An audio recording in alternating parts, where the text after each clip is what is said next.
के लिए हमारे YouTube चैनल को सब्सक्राइब करें और न्यू अप टू डेट्स जानने के लिए बेल आइकन को क्लिक करें। डीजे यादव म्यूजिक रायपुरा खाले टोला वाले काहेगा ते बाजार में काची लधर के बैठे हसो आगू मां कोसना रखे होगा कोसना रखे है। हाँ लेकिन एक बात है भाई, का बात है? आई मोला कोसना पिया दे भाई।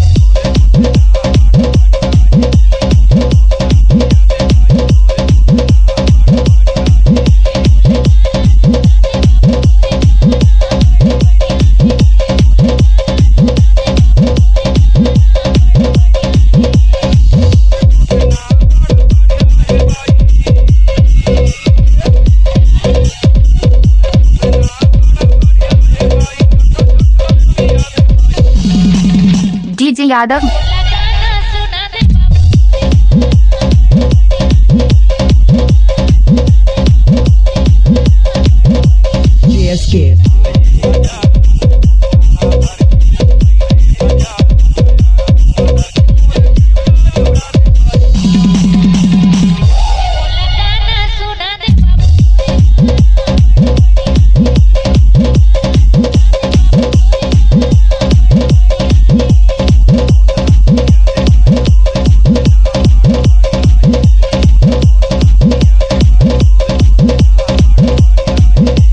GSK DJ Yadav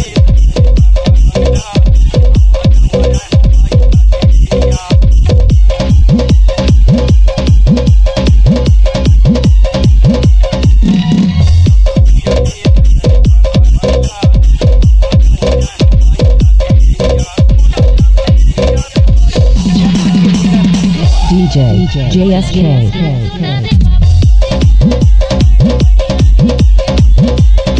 DJ Yadav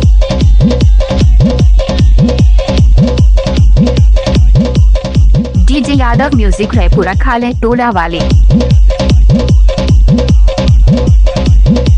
GSK इलाका किसी का भी होगा, धमाका यादव का होगा।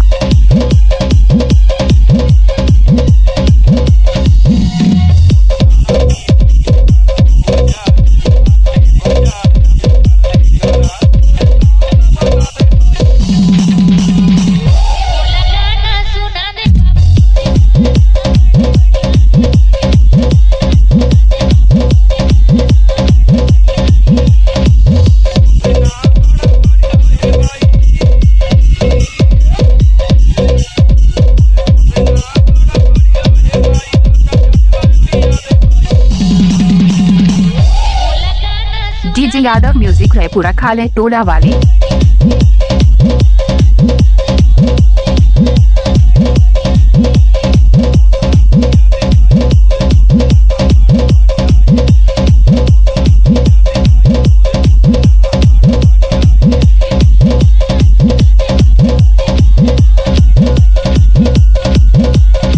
डीजे यादव म्यूजिक रायपुरा खाले टोला वाले